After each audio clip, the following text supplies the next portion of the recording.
President. So I put together two separate things. One is a saying, but first I did put together a list of some notable African Americans and their work, and just highlighting the different fields that they're in. So some of the civic leaders, Barack Obama, he's an American politician, the first African American president who served as the 44th president of the United States from 2009 to 2017. Shirley Chisholm became the first Black woman elected to Congress in 1968. Thurgood Marshall on September 2nd, 1967, he was sworn in as the nation's first Black Supreme Court Justice.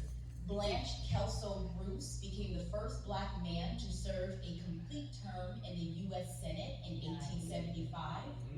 In the category of business, Johnson H. Johnson was the first Black man to achieve success in the magazine and book publishing fields.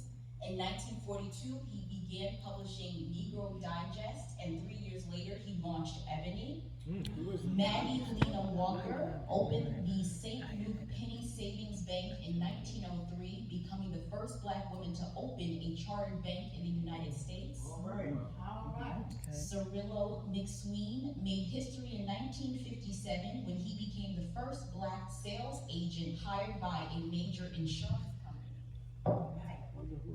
In the civil rights leaders field, Reverend Jesse Jackson, the American civil rights activist.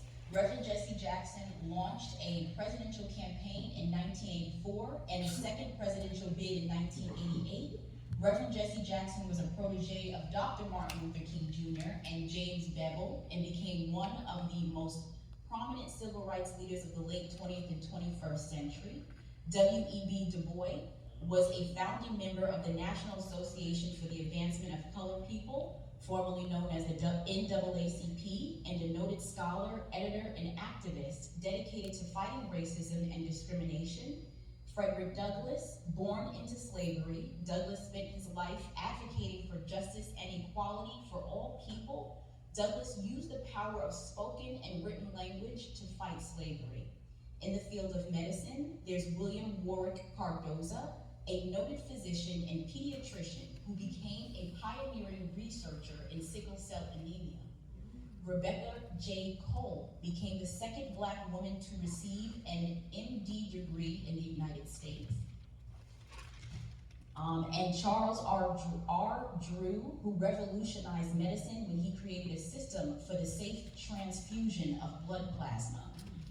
In the fields of science, technology, and innovation, Bessie Blount Griffin was a physical therapist and forensic scientist.